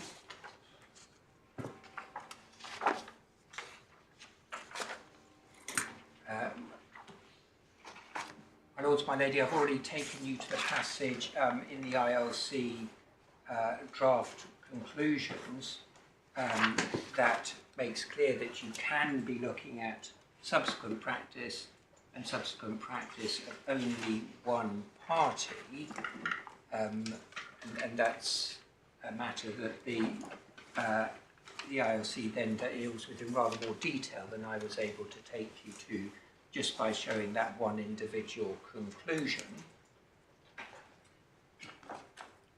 So in terms of the available material that we're relying on here in terms of Travaux, obviously there is the established approach in Methonex, which you will have seen how all the NAFTA parties, I think that's correct, but certainly the US again and again, has picked up and referred to. You have the partial award in 2002, you have the final award in 2005, then you have the FTA signed on 30th June 2007, not in force until March 2012, and amended, as I said earlier, by a subsequent protocol in September 2018. Shortly before the FTA was signed in June 2007, there was the Bayview NAFTA decision, which is consistent with Methanex. That's only 2 weeks before the date of signature, so I don't put massive weight on that, but important so far as concerns when the FTA came into force. So, in terms of other material, there is the material showing there is the Canadian Cattleman case 2008, Grand River 2011.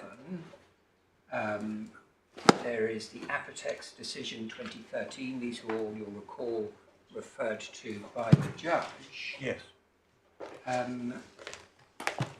But of course there's the fact that the US is repeatedly making the submission that 11011 goes to jurisdiction, as in consent to arbitrate. It's making that position in all these cases. So that of itself is significant in terms of supplementary means as a matter of Article 32. And you have the submissions in your bundles. Obviously I don't have time to take you to them now, but they're at tabs 31, 34, 37 and 38, so far as concerns Methanex, Grand River, Bayview and Canadian Cattleman. They're all, of course, public. I'm not making any submission, and I simply don't know the answer, whether Korea was aware of these submissions when the FTA was signed, but what I am submitting is that one can see that when the USA came to use the 11011 wording in the model BIT and this FTA, there can surely be no doubt as to what the intention of the USA was, and that one, I've already shown you other materials that post-date 2012 when the FTA came into force. Materials we rely on don't just go to NAFTA, because there is material in relation to this FTA, in the sense that Korea has been taking a consistent position in the arbitrations that the 11.1.1 issue goes to jurisdiction, and we say that one can also see that from the submission, the US disputing party submission that it made in the Mason case. Unfortunately, the issues in this case, in the cases, have not been sort of focused very squarely on the 1101.1 jurisdictional issue, so far as concerns the existing cases on chorus FTA, with a possible exception now of Mason. But if I can ask you just to note that this is touched on in the US submission in Mason. That's at tab 41 of volume 2,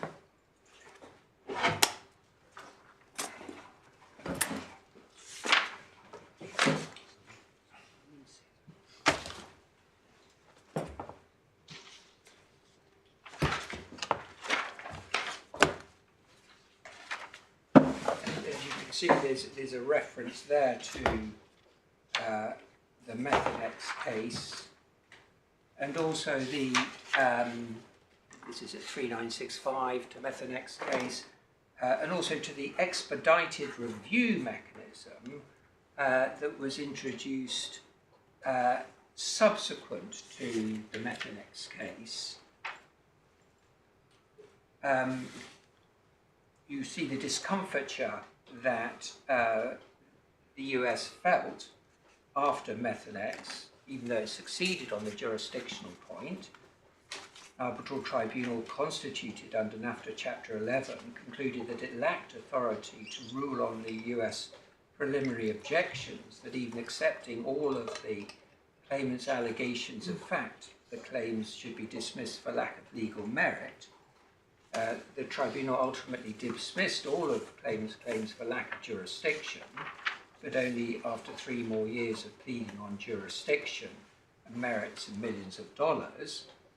In all its subsequent investment agreements to date, the US has negotiated expedited review mechanisms that permit a respondent state to assert preliminary objections in an efficient manner.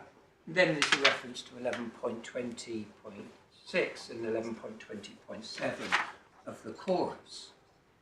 So we say, well, it would be rather odd if the US with chorus was actually adding a mechanism by which it could narrow both matters going to the merits of the dispute and jurisdiction, so that they could be heard on an expedited basis in chorus, and yet have intended a different meaning of 11.1.1 when it comes to the question of whether that's an issue going to jurisdiction or not. And if I could ask you to turn to the next tab at 3975.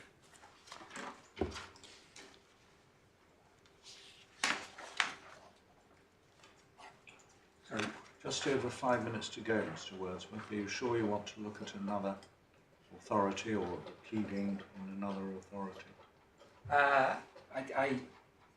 Can I just ask you to note 3975 if it's semi-open,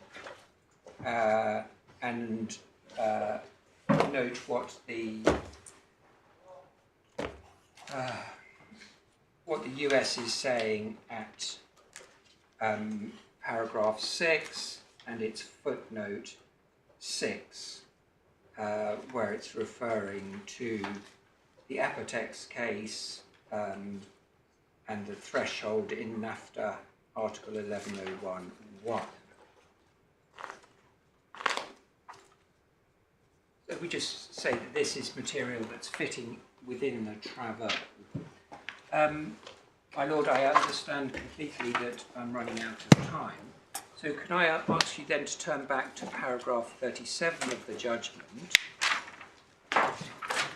and that is at page 84. Yes. And these are the principles which he's drawing from the authorities, and we say that this of itself does represent an important error, because the question is simply the international law question: was there consent to arbitrate or not? The limited pool of English cases that have come before the London courts to date, they can only shed very limited light on that, and only if they were interpreting very similar terms in relation to very similar treaties. So, so far as concerns 37, 1 and 2, that's just simply saying that investors and investments, they're likely to be jurisdictional. Well, plainly those are jurisdictional issues, we take no issue with that. where there is, then at 3, where there is no express limitation in the offer to arbitrate, there is likely to be a greater challenge in persuading the court that the offer to arbitrate is limited beyond its express terms. Well, we do take issue with that. You're simply applying the Vienna Convention and seeing where that gets you, and it's entirely common to have scope of application provisions in treaties and chapters that go to the existence, the legal existence of the protections within the chapter or the treaty, including the consent to arbitrate. The highly fact-sensitive point at Principle 4 may be more difficult in the absence of express language in the offer to arbitrate to establish that the issue is jurisdictional in nature. Again, we say no support for that, just applying the usual rules on treaty arbitration. And the consistent practice is if there is an issue that it is better to hear with the merits, then a tribunal will hear the jurisdictional issue together with the merits. It doesn't somehow make the jurisdictional objection not go to consent to arbitrate, which is the critical issue.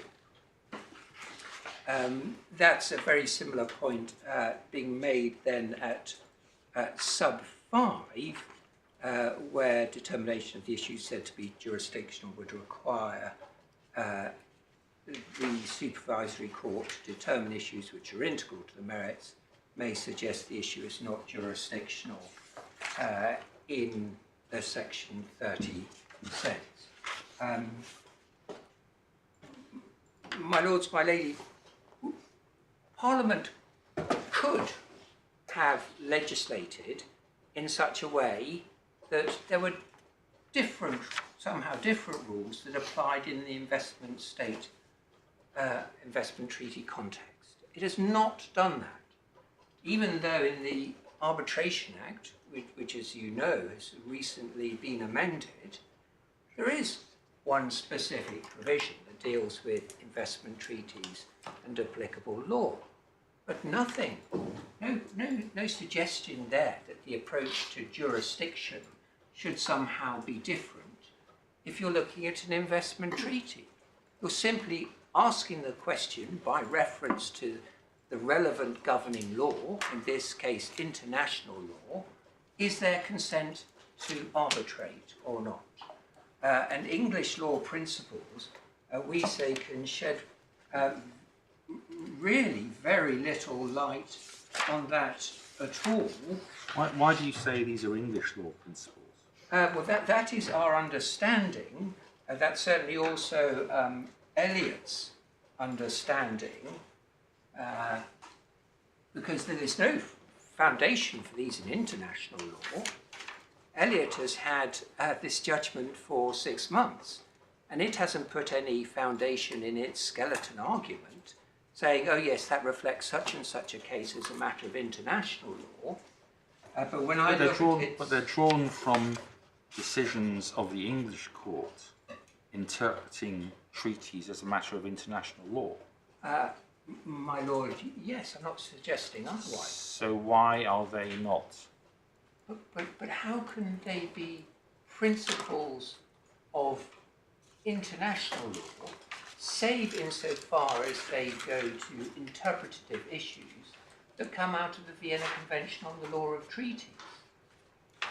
Investment treaties are massively different in structure, content. It's not correct that you could look at the BIT in Guyana and look at a completely different issue, in that case as to state attribution, and say, well, that means that an issue as to what a party is, as a matter of Article 11.1.1, is less likely to go to jurisdiction. They're just different international law instruments. They have to be interpreted by reference to the relevant applicable law. My Lord, I know I'm running out of time, but if I can just show you how I understood them, Elliott, to put its case, that is at tab 4, 63, and you can see at paragraph 66 and 67,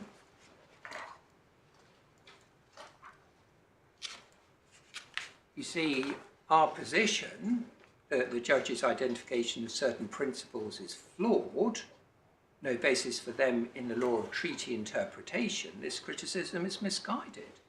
The judge was identifying as a matter of English law the principles to be applied in determining what matters relate to a tribunal's substantive jurisdiction within the meaning of the Act. So that's why I'm addressing a case that they are English law principles, and there is notably no justification for them as being principles of international law. Yeah. My Lord, thank you very much. I have run over a couple of minutes. Thank you very much. I hope Mr Webster won't take it amiss if I don't call on him to follow. Given the circumstances, I'm sure he's made a great contribution, but not orally. We'll hear from Mr Particides tomorrow morning. 10:30 tomorrow. All right.